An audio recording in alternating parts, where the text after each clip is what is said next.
أعوذ بالله من الشيطان الرجيم بسم الله الرحمن الرحيم رب اشرح لي صدري ويسر لي أمري واحلل عقدة من لساني يفقهوا قولي واجعل لي وزيرا من أهلي اللهم فقهنا في الدين اللهم انفعنا بما علمتنا وعلمنا ما ينفعنا وزدنا علما آمين يا رب العالمين۔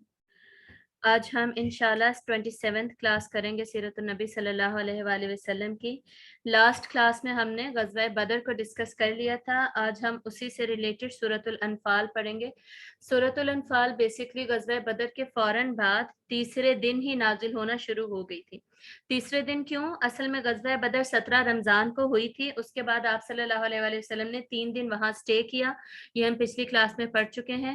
تو 3 دن سٹے کرتے ہوئے پھر ایک بحث شروع ہو گئی۔ وہ بحث مومنین کے درمیان میں کیا تھی کہ جو اتنا مال غنیمت ہم نے جمع کیا ہے، 1000 لوگوں کی جو آرمی تھی، اس کا سارا لشکر کا جو مال غنیمت جمع کیا ہے، اس کی ڈیویژن ڈسٹریبیوشن، اس کی تقسیم ہوگی کیسے؟ تو اس کے اوپر ایک بحث شروع ہوئی، تو وہاں سے پھر یہ آیات کا نزول شروع ہو گیا۔ ٹوٹل 75 آیات ہیں اس سورت کی، اور اس میں اللہ تعالیٰ نے سب کو مخاطب کیا ہے، مومنین کو بھی، کافرین کو بھی، اور تھوڑی سی بات منافقین سے بھی ریلیٹڈ ہوئی ہے، بلکہ یہود سے ریلیٹڈ بھی ہمیں کچھ ملے گا اس صورت میں۔ تو منافقین اور یہود سے ریلیٹڈ جو بات ہوگی وہ میں انشاءاللہ آپ کو بتاتی جاؤں گی۔ زیادہ تر بات مومنین سے اور پھر کافرین کا حال بیان کیا گیا اس صورت میں۔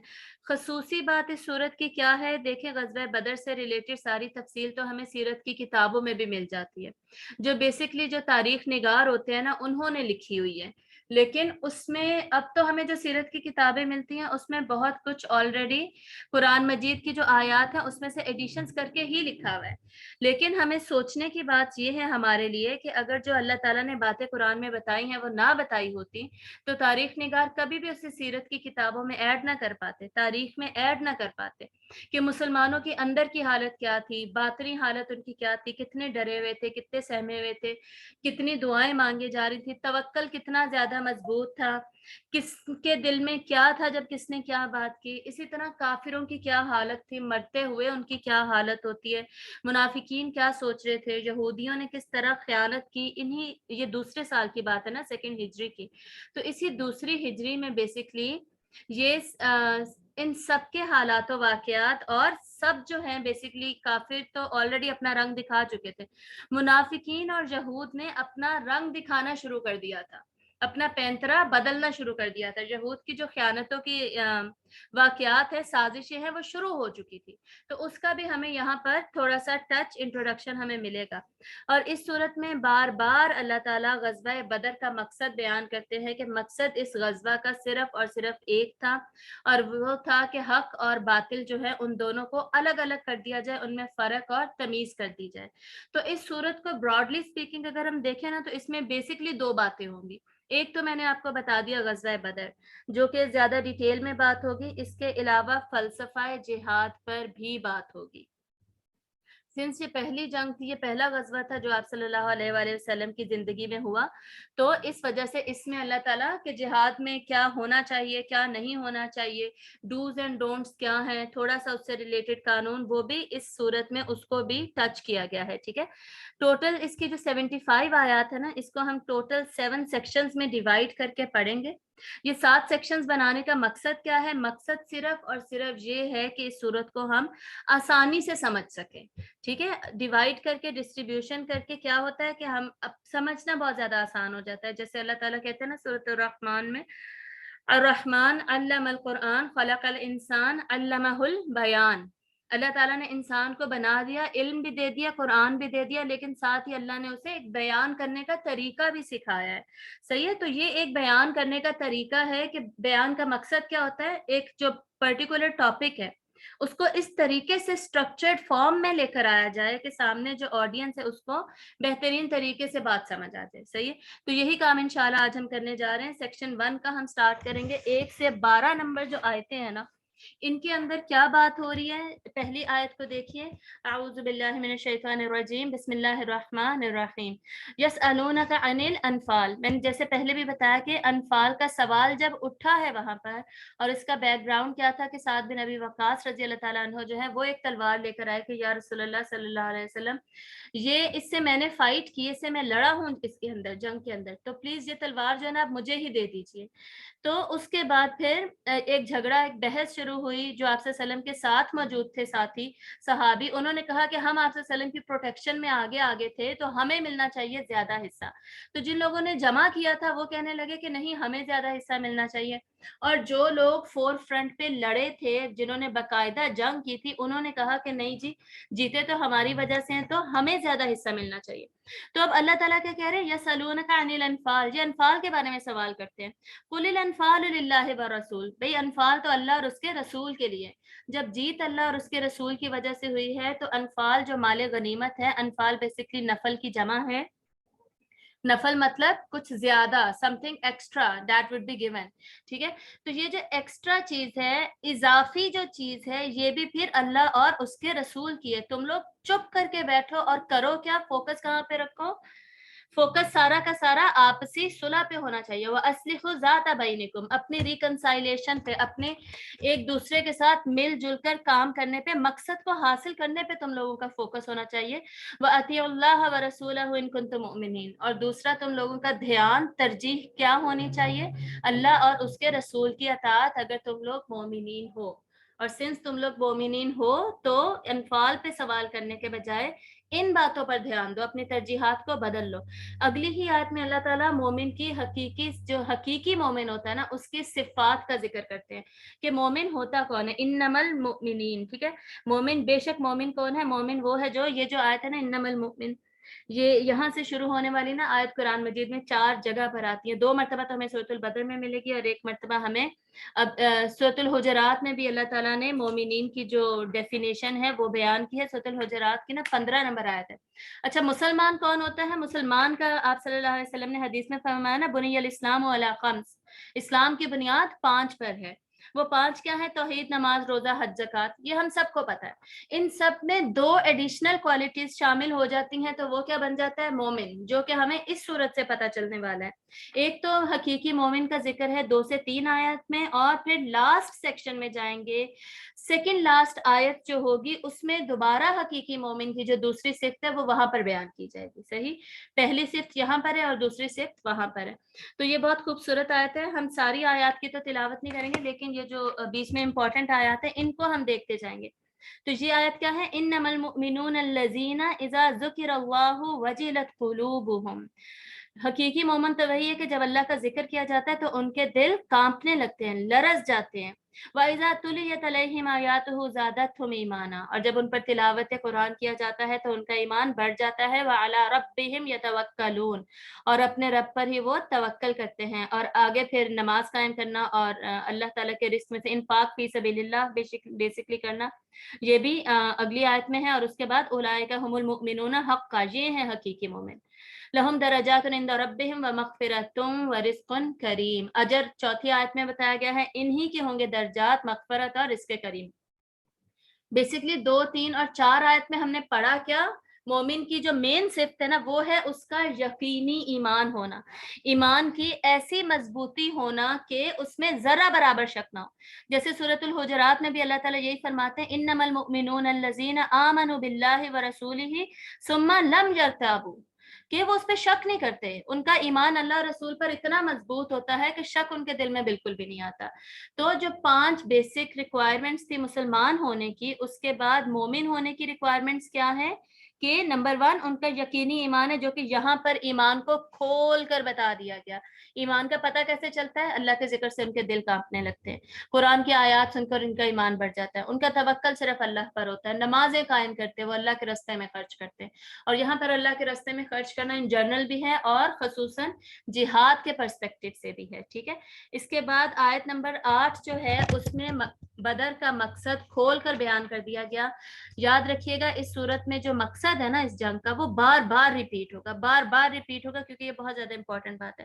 سورت آیت نمبر 8 میں اللہ تعالیٰ کیا کہتے ہیں؟ یحق الحق ویبطل الباطل، تاکہ جو سچ ہے نا وہ سچ ثابت ہو جائے اور باطل جو ہے وہ باطل بن جائے، باطل کو باطل ثابت کر دیا جائے اور سچ کو سچ ثابت کر دیا جائے، یعنی حق اور باطل دونوں ایک دوسرے سے بالکل الگ الگ ہو جائیں اور ان میں کوئی بھی مکس ہو کے نا کوئی کھچڑی وغیرہ نہ بنے، بالکل الگ ہو جانا چاہیے۔ دین اللہ جو ہے غلبہ اسی کا ہوگا اور وہ باقی سارے جو ادیان ہیں ان سے ٹوٹلی الگ ہو جائے گا، ٹھیک ہے۔ اب 9 سے آگے 12 آیات میں اللہ تعالیٰ اپنی مدد کے بارے میں ذکر کر رہے ہیں کہ میں نے میدان جنگ میں تمہاری کیسے مدد کی، اور یہی میں بات کر رہی تھی کہ جیسے اب دیکھیں سیرت کی کتابوں میں یہ باتیں ایڈڈ ہیں، لیکن اگر یہ اللہ نے قرآن میں نہ بتائی ہوتی تو سیرت کی کتابوں میں کہاں سے ایڈ ہوتی؟ صحیح ہے، تاریخ نگار تو یہ نہیں دیکھ رہے تھے کہ اللہ تعالیٰ کی مدد کو وہ exactly as it is points میں جو اللہ نے قرآن میں بتا دیا سارا کچھ تو نہیں لکھ سکتے تھے کہ میں نے دلوں میں اطمینان ڈالا، میں نے انہیں نیند دے دی، میں نے بارش برسا دی اور میں نے فرشتوں کو نازل کیا، 1000 فرشتے آئے جو کہ تمہاری مدد کرتے تھے۔ صحیح، تو بیسکلی یہ ہم آلریڈی غزوہ بدر کی جب ہم نے ڈیٹیل پڑھی تھی تو اس میں بھی ہم نے یہ ڈسکس کر لیا تھا۔ ایک سیکنڈ رکے ذرا، میری سلائیڈ موو نہیں کر رہی، ہاں جی صحیح ہے، موو کر رہی ہے اب، ٹھیک ہے۔ تو مزید اللہ تعالیٰ نے کیا مدد کی تھی؟ ان 4 آیتوں میں کیا بات ہو رہی ہے کہ اللہ تعالیٰ نے دلوں اور قدموں کی ثابت قدمی ان کو دی، ثابت قدم کر دیا، ان کے دلوں کو جما دیا، مطلب کہ پہلے دل بہت زیادہ گھبرائے ہوئے تھے اور کچھ مسلمان ایسے بھی تھے جو بیسکلی یہ سوچ رہے تھے کہ ہم تو لشکر سے لڑنے سنس نہیں آئے تھے، اب لشکر کا سامنا کرنا پڑ رہا ہے تو ہم ایسے کرتے ہیں واپس جا کے پکی تیاری کر کے دوبارہ آ جاتے ہیں، سارے ہتھیار لے کے، سارے لوگ ہتھیار وغیرہ کے ساتھ اور ڈھال پہن کے آرمرز پہن کے تو نہیں آئے تھے، تو ہم اس طرح پکی تیاری کر کے ہم دوبارہ آ جاتے ہیں اور پھر جنگ لڑ دیتے ہیں۔ لیکن اللہ تعالیٰ کا کہنا ہے کہ میں نے تمہارے قدموں کو وہی جما دیا، ایسا کوئی فیصلہ تم لوگوں نے نہیں لیا۔ پھر اللہ تعالیٰ نے فرشتوں کو بھی وحی کی کہ تم لوگ بھی اللہ کے رسول کے ساتھ لڑو، میں تمہارے ساتھ ہوں اور تم جاؤ اور اہل ایمان کو ثابت قدم رکھو، ٹھیک ہے۔ اور کافروں پر بھی اللہ تعالیٰ نے مسلمانوں کا رعب ڈال دیا، سألقی فی قلوب الذین کفروا الرعب، اللہ تعالیٰ نے ان کے دلوں میں جو کہ کافر تھے مسلمانوں کا رعب ڈال دیا، ٹھیک ہے۔ تو یہ ساری مدد تھی، اگر کافروں کے دل میں رعب بھی نہ ہوتا نا تو وہ اتنے ڈرے ہوئے نہ ہوتے، اتنے ڈرے ہوئے نہ ہوتے تو مسلمانوں کا جنگ جیتنا پھر مشکل ہو جاتا۔ تو یہ ساری اللہ تعالیٰ کی مدد تھی جو بیسکلی پوائنٹس میں ہمیں یہاں پر پتہ چل رہی ہے، اور یہ ابھی آیات ہم نے دیکھ لی ہیں ساری کی ساری، جہاں پہ سٹار بنا یہاں پر 12 آیات ہو جاتی ہیں، یہ 12 تک ہم نے آیات دیکھی ہیں۔ اس کے بعد سیکشن 2 میں اللہ تعالیٰ 13 سے 24 نمبر آیت میں کیا بات کرتے ہیں؟ جہاد جو تھا بدر کا اس کی وجہ بتائی جا رہی ہے، مقصد الگ چیز تھا، مقصد اللہ تعالیٰ کا تھا براڈلی اسپیکنگ حق اور باطل کو الگ الگ کر دینا، لیکن اس کا کوئی سبب بھی تو بنا نا، کوئی وجہ بھی بنی، اور وہ وجہ کیا بنی تھی؟ وہ وجہ یہ بنی تھی کہ یہ لوگ کیا کرتے تھے، ذالک بانہم شاقوا اللہ ورسولہ، یہ اللہ اور اس کے رسول کی مخالفت کرتے تھے، تو جو کوئی بھی اللہ اور رسول کی مخالفت کرے گا تو اللہ تعالیٰ اسے شدید سزا دینے والے ہیں۔ اور 14 نمبر آیت میں اللہ تعالیٰ کہتے ہیں ذالکم فذوقوہ، اس کی وجہ سے تو یہ تم چکھو اب اپنا عذاب، وَأَنَّ لِلْكَافِرِينَ عَذَابَ النَّارِ، اور یہ تو چھوٹی سی سزا ہے، اس کے بعد بہت بڑا عذاب آنے والا ہے، اور وہ کیا ہے؟ آگ کا عذاب۔ تو یہ جو جہاد ہے، جہاد بدر میں جو تم لوگوں کو بیسکلی مارا جائے گا، مومنین کا جو اسلحہ تمہارے خلاف اٹھے گا، تمہارے خلاف جنگ ہوگی، یہ ایک سزا ہے جو تمہیں دی جا رہی ہے دنیا میں، اور دوسری سزا تمہارے لیے آخرت میں انتظار کر رہی ہے۔ اچھا، باقی جو قوموں کے قصے آتے ہیں اس سے پیچھے سورۃ الاعراف ہے نا، سورۃ الانفال کے پیچھے سورۃ الاعراف ہے، سورۃ الاعراف میں اللہ تعالیٰ نے باقی قوموں کے قصے بتائے ہیں، قوم لوط، قوم ثمود اور قوم صالح، قوم شعیب وغیرہ، ان سب کے، ٹھیک ہے، سب کے قصے اللہ تعالیٰ جب بتا دیتے ہیں تو اس میں ان کے عذاب کا بھی ذکر ہے، ان سب پر کیا عذاب آئے۔ سورۃ الانفال میں اب یہ کلیئر کر دیا گیا کہ آپ صلی اللہ علیہ وسلم کے سامنے یہ جو قریش کے لوگ تھے مخالفین، ان پر ایسے کوئی عذاب نہیں آئیں گے کہ زلزلہ آئے، آندھی آئے، طوفان آئے، یہ مر جائیں، نہیں، ان کے لیے عذاب اللہ تعالیٰ نے کیا ڈیسائیڈ کیا؟ ان کے ساتھ جنگ لڑی جائے گی اور مومنین کی جو تلواریں ہوں گی وہی ان کے لیے عذاب ہوگا، ٹھیک ہے، یہ ہمیں ان آیات سے پتہ چل رہا ہے۔ اب آگے دیکھیے آیت نمبر 16 سے، جیسے میں نے بتایا تھا اس صورت میں فلسفہ جہاد پر بھی بات ہوگی، کیونکہ یہ پہلی جنگ تھی جو کہ ہو رہی تھی، تو جنگ کے عمومی اصول جو ہیں وہ بھی یہاں پر سمجھائے گئے۔ تو 16 نمبر آیت سے ہمیں کیا پتہ چل رہا ہے؟ وَمَن يُوَلِّهِمْ يَوْمَئِذٍ دُبُرَهُ إِلَّا مُتَحَرٍّ فَلِّقِتَالٍ، ایک سیکنڈ ویٹ کیجیے، میں ذرا دروازہ کھول کر آتی ہوں. ہاں جی چلیں واپس آتے ہیں. اعوذ باللہ من الشیطان الرجیم. جی آیت نمبر 16 کی میں بات کر رہی تھی. اس میں اللہ تعالیٰ کیا فرماتے ہیں، اور جو کوئی بھی ان سے اس دن اپنی پیٹھ پھیرے گا سوائے اس کے کہ وہ کوئی داؤ لگا رہا ہو جنگ کے لیے، یعنی کوئی ٹیکٹک یا اسٹریٹجی اگر ہے کہ پیچھے مڑ کر پینترا بدل کے دوبارہ حملہ کرنا ہے یا کسی اور گروپ کو ریٹریٹ کے لیے لے کر آنا ہے، تو اس سب کی تو اجازت ہے، لیکن اس کے علاوہ پشت پھیرنا جہاد میں منع ہے. ٹیکٹکس اینڈ اسٹریٹجی کے لیے صرف اور صرف پھیرا جا سکتا ہے. اس کے بعد پھر آیت نمبر 20، 21 اور 23 اور 24 میں مزید اصول بتائے جا رہے ہیں. آیت نمبر 20 کو دیکھیے، یا ایھا الذین آمنوا اطیعوا اللہ ورسولہ ولا تولوا عنہ ولا تولوا عنہ وانتم تسمعون. اے اہل ایمان، اللہ اور اس کے رسول کی اطاعت کرو اور اس سے منہ نہ موڑو جبکہ تم سن رہے ہو. یعنی جو بات سن لی ہے اس کے اوپر پھر ہمارا رویہ کیا ہونا چاہیے، اور ان کا اسپیشلی سمعنا و اطعنا کا، کہ سن لیا تو اب بس اطاعت کریں گے اور اس سے پیچھے نہیں مڑیں گے. ولا تکونوا کالذین قالوا سمعنا وهم لا يسمعون. اور ان لوگوں کی مانند مت ہو جاؤ جو کہتے ہیں کہ ہم نے سن لیا اور حقیقت میں وہ سن نہیں رہے ہوتے. یعنی جو ریئل لسننگ ہے، حقیقت والی، حقیقی والی جو سننا ہوتا ہے، حقیقت والا، وہ بیسکلی نہیں سن رہے، یعنی سننے کو کوئی اہمیت نہیں دے رہے، یکسوئی پیدا نہیں کر رہے. ٹھیک ہے، یعنی سن تو رہے ہیں لیکن سنی انسنی کہہ رہے ہیں، یہ یہاں پر بات ہو رہی ہے. تو ایسا سارا کچھ کرنے سے منع کیا جا رہا ہے، اور اللہ اور رسول کی پکار پر لبیک کہو گے. یا ایھا الذین آمنوا استجیبوا للہ وللرسول اذا دعاکم لما یحییکم. اے اہل ایمان، لبیک کہا کرو اللہ اور رسول کی پکار پر جب وہ تمہیں پکاریں اس شے کے لیے جو تمہیں زندگی بخشنے والی ہے. کیا چیز زندگی بخشنے والی ہے؟ جہاد. اللہ تعالیٰ نے فرمایا نا سورۃ البقرہ میں کہ وَلَا تَقُولُوا لِمَن يُقْتَلُ فِي سَبِيلِ اللَّهِ اموات. جو اللہ تعالیٰ کے راستے میں مر جاتے ہیں، فوت ہوتے ہیں، شہید ہوتے ہیں، بیسکلی ان کو مردہ مت کہو. بل احیاء وَلَٰكِن لَا تَشْعُرُونَ. بلکہ وہ زندہ ہیں لیکن تمہیں اس کا شعور نہیں ہے. تو جب اللہ اور اس کے رسول جنگ کے لیے بلا رہے ہیں، بیسکلی وہ زندگی کی طرف بلا رہے ہیں. اور زندگی جو ہے نا، اس میں صرف مرنے کے بعد کی زندگی کی بات نہیں ہو رہی. شہید جو ہے وہ زندہ ہے، یہ تو ہمیں سورۃ البقرہ کی آیت سے پتہ چل گیا. اس کو ایک خاص قسم کی پریویلیج دی جاتی ہے، عزت، آنر دیا جاتا ہے، جو کہ بیسکلی جس کی وجہ سے اس کو سورۃ البقرہ میں بھی کیا کہا جا رہا ہے کہ وہ زندہ ہے، تم اس کا شعور نہیں رکھتے. لیکن اصل میں دنیا میں بھی یہی زندگی ہے. دنیا میں یہ زندگی کیسے ہے کہ جب جہاد ہوگا تبھی بیسکلی حق اور باطل الگ ہوگا اور اللہ کے دین کا غلبہ ہوگا، پھر مظلوم کی مدد ہوگی. ٹھیک ہے، اگر لوگوں کے دین جو ہیں، ادیان ڈفرینٹ مختلف کنٹریز کے، اگر ان کا غلبہ ہوگا تو ظالم جو ہے، اپریسر جو ہے، وہ ہمیشہ اوپر رہے گا، وہ غالب رہے گا. اور جو اپریسڈ لوگ ہیں، جو مظلوم ہیں، وہ بیچارے ہمیشہ پھنسے ہوئے، دبے ہوئے رہیں گے. جیسے فلسطین میں ہو رہا ہے، شام میں ہو رہا ہے، یمن میں ہو رہا ہے، بہت سارے ملکوں میں اب ہو رہا ہے اور ہم دیکھ رہے ہیں اس کا نتیجہ. تو یہ کیا ہے؟ یہ بیسکلی زندگی نہیں ہے. ٹھیک ہے، یہ زندگی کی خوبصورتی ہے ہی نہیں. تو جو چاہتا ہے کہ زندگی ہو، دنیا میں بھی زندگی ایسی ہو جیسی اللہ تعالیٰ چاہتے ہیں، تو اس کے لیے دین کا غلبہ جہاد کے ذریعے سے ضروری ہے. اور آگے آیت نمبر 22 میں اب ہم جاتے ہیں. اس میں اللہ تعالیٰ کیا فرماتے ہیں؟ ان شر الدواب عند اللہ الصم البکم الذین لا یعقلون. وہ لوگ جو کہ اللہ کے نزدیک بدترین جو جاندار ہے نا، دواب بیسکلی کہتے ہیں چوپائے کو، 4 ٹانگوں والے. بدترین جاندار جو ہیں وہ ہیں جو بیسکلی بہرے گونگے ہیں، جو عقل سے کام نہیں لیتے. اتنے سارے جاندار اللہ نے مخلوق بنائی نا، لیکن ان ساری مخلوق میں سے انتہائی برے وہ ہیں جو سنتے نہیں ہیں اور بولتے بھی نہیں ہیں. بولنا کیا تھا؟ لبیک کہنا تھا نا اللہ رسول کی پکار پہ. یہ سارا کچھ نہیں کر رہے، تو یہ لوگ کیا ہیں؟ بدترین جانور ہیں. تو ایسا مت ہو جانا، یہ بتایا جا رہا ہے خصوصاً جہاد میں. اور اب ہم پیچھے آیت نمبر 17 بھی دیکھ لیتے ہیں. آیت نمبر 17 میں اللہ تعالیٰ دوبارہ سے اپنی مدد کے بارے میں بتا رہے. شروع میں اللہ تعالیٰ نے کیسے مدد کی تھی؟ 1000 فرشتے بھیج کر، نیند بھیج کر، بارش فرما کر، ثابت قدمی دے کر، اور دشمنوں کے دل میں رعب ڈال کر. ٹھیک ہے، یہاں پر اللہ تعالیٰ کیا کہہ رہے ہیں؟ فَلَمْ تَقْتُلُوهُمْ وَلَكِنَّ اللَّهَ قَتَلَهُمْ. اے مسلمانوں، تم نے انہیں قتل نہیں کیا بلکہ اللہ نے انہیں قتل کیا. یعنی تم لوگ تو اتنے کم تھے، 313 تھے اور وہ لوگ 1000 تھے.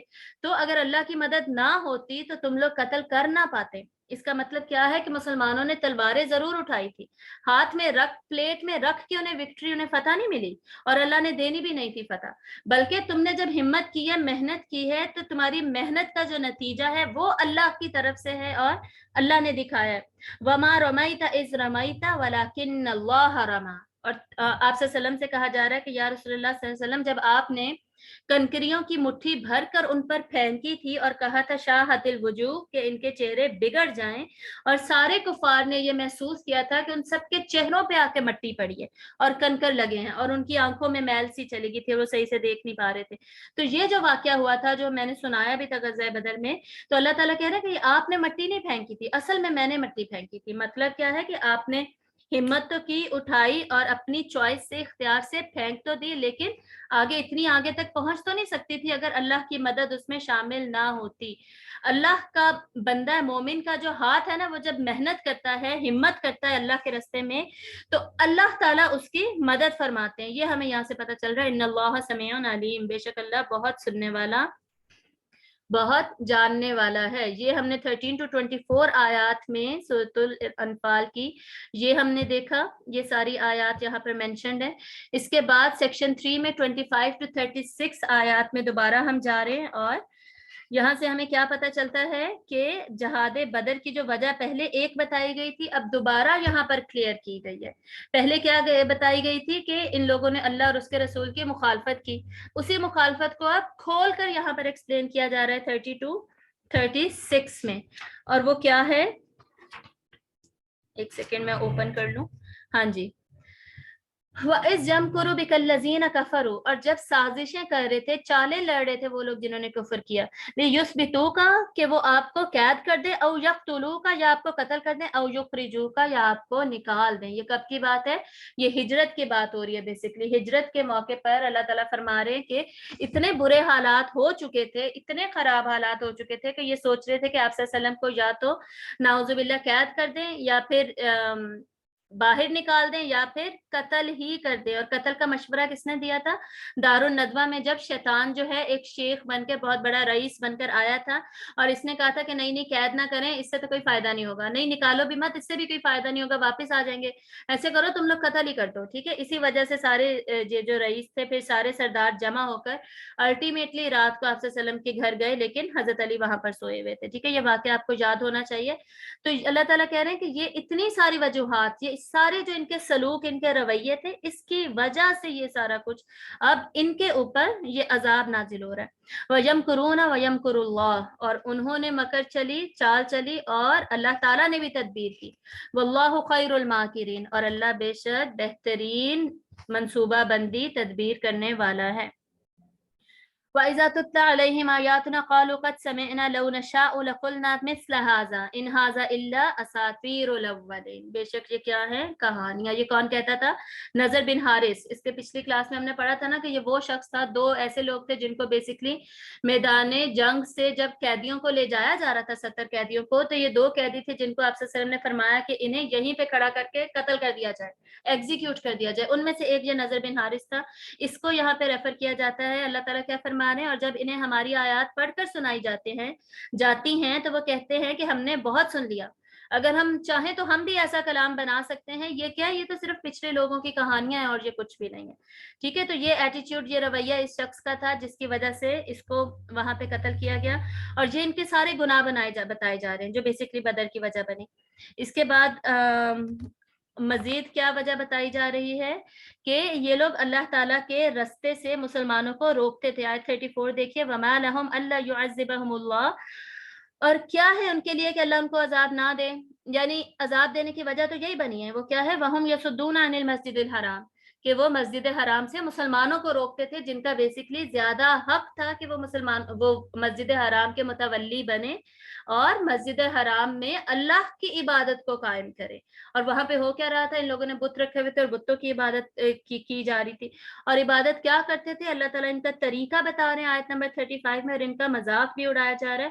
وَمَا كَانَ صَلَاتُهُمْ عِندَ الْبَيْتِ إِلَّا مُكَاءً وَتَصْدِيًّا، ان کی عبادت، ان کی جو نماز تھی نا، وہ کچھ بھی نہیں تھی سوائے سیٹیاں بجانا، تالیاں پیٹنا۔ فذوقوا العذاب بما کنتم تکفرون، تو اپنے کفر کی وجہ سے اب تم عذاب چکھو۔ یہاں سے ہمیں پتہ چلا ان میں نماز کا نہ کچھ کانسیپٹ باقی تھا، کہتے تو یہی تھے نا کہ ہم دین ابراہیمی پہ ہیں اور انہیں حضرت ابراہیم یاد تھے، تو ان میں نمازوں کا جو کانسیپٹ باقی تھا نا وہ یہ تھا سیٹیاں بجاتے تھے، تالیاں بجاتے تھے، یہ یہاں سے پتہ چل رہا ہے ہمیں سورۃ الانفال سے۔ مزید ہمیں سورۃ البقرہ سے پتہ چلتا ہے نا کہ یہ طواف بھی کرتے تھے، اور طواف کرتے تھے تو کیسا طواف کرتے تھے؟ برہنہ ہو کے طواف کرتے تھے، وہ ان کے خیال میں سب سے عظیم ترین طواف ہوتا تھا۔ پھر یہ حج بھی کیا کرتے تھے، اور حج میں انہوں نے جو تلبیہ تھی اس کے الفاظ بدل کے اس میں شرکی الفاظ ایڈ کر دیے تھے، یعنی جتنی بھی عبادات تھی نا جو حضرت ابراہیم علیہ السلام نے سکھائی تھی وہ ان میں زندہ تھی، لیکن ان کی شکلوں کو بگاڑ کر ان کو شرک کی طرف یہ لوگ لے جا چکے تھے۔ صحیح، تو یہ بات آپ لوگوں نے یاد رکھنی ہے۔ اور آگے آیت نمبر 36 میں دوبارہ یہ بات ہو رہی ہے، ان الذین کفروا ينفقون اموالهم ليصدوا عن سبیل اللہ، یہ لوگ اپنے مالوں کو جمع کرتے ہیں تاکہ یہ مسلمانوں کو بیسکلی اللہ کے رستے سے روک سکیں۔ یہ کس کی طرف اشارہ ہے کہ جب ابو جہل کو خبر ملی کہ لڑنے کے لیے اب جانا ہے، تو ابو جہل نے سارے گھروں سے لوگوں کو بھی جمع کیا، مال بھی جمع کیا، اور مسلمانوں کو روکنے کے لیے پھر نکل پڑا۔ اور اس کے بعد اللہ تعالیٰ کی مدد کا ذکر ہے آیت نمبر 26 میں، وَاذْكُرُوا إِذْ أَنْتُمْ قَلِيلٌ مُسْتَضْعَفُونَ فِي الْأَرْضِ تَخَافُونَ أَنْ يَتَخَطَّفَكُمُ النَّاسُ فَآوَاكُمْ، اور اللہ نے تمہیں پناہ دی۔ مطلب کیا کہ یاد کرو جبکہ تم بہت ہی تھوڑی تعداد میں تھے اور تمہیں یہ لوگ اندیشہ تھا کہ تمہیں یہ اچک لیں گے، ختم کر دیں گے، مار ڈالیں گے ایک ایک کر کے، تمہاری کوئی طاقت ہی نہیں تھی، تو اللہ نے کیا کیا؟ فَآوَاكُمْ، تو اللہ نے تمہیں پناہ دی، وَأَيَّدَكُمْ بِنَصْرِهِ، اور تمہاری مدد کی اپنی خاص نصرت سے، وَرَزَقَكُمْ مِنَ الطَّيِّبَاتِ لَعَلَّكُمْ تَشْكُرُونَ، اور تمہیں بہترین پاکیزہ رزق عطا کیا تاکہ تم شکر ادا کرو۔ کس کی طرف اشارہ ہے؟ ہجرت کے بعد مدینہ میں جو اللہ تعالیٰ نے مسلمانوں کو پناہ دی اور انصار کے ذریعے سے اللہ تعالیٰ نے ان کی نصرت فرمائی اور انہیں پاکیزہ رزق بھی وہاں پر اللہ تعالیٰ نے مہیا کر دیا۔ تو یہاں پر بیسکلی دیکھیں ان کا جو مدینہ میں سارے اب یہ بیویاں بچے اور مزید کچھ لوگوں کو چھوڑ کے آئے تھے نا مدینہ میں، تو یہ اب آگے جا کے جنگ کیسے لڑ رہے تھے؟ ذہنی سکون تھا نا کہ پیچھے سارا کچھ سیف اینڈ ساؤنڈ ہے، کوئی گھبرانے پریشانی والی بات ہے نہیں، ٹھیک ہے؟ تو یہ اللہ تعالیٰ اس مدد کو بھی اللہ تعالیٰ یہاں پہ تذکرہ کرے۔ اور 25 اینڈ 27 میں اللہ تعالیٰ مومنوں کو نصیحت کرے۔ نصیحت کیا کی جا رہی ہے کہ خیانت سے بچو، اللہ اور اس کے رسول سے خیانت نہیں کی جا سکتی، اور مزید اللہ تعالیٰ کیا فرما رہے ہیں کہ فرض کی عدم ادائیگی سے نہ بھاگو۔ مطلب کیا؟ مطلب یہ کہ 27 تو یہ نا، یا ایھا الذین آمنوا لا تخونوا اللہ والرسول، خیانت نہیں کرنی۔ خیانت کرنے کا کیا مطلب ہے کہ جو اللہ تعالیٰ نے کہہ دیا اور اللہ کے رسول نے کہہ دیا وہ بات اب تمہارے پاس امانت ہے، وہ حکم امانت ہے، اس کے اوپر عمل تمہیں کرنا ہی ہوگا۔ وَتَخُونُوا أَمَانَاتِكُمْ وَأَنْتُمْ تَعْلَمُونَ، اور نہ ہی اپنی آپس کی امانتوں میں خیانت کرو جانتے بوجھتے، ٹھیک ہے؟ اور دوسری کیا نصیحت ہے؟ وہ ہے فرض کی عدم ادائیگی سے بھاگنا۔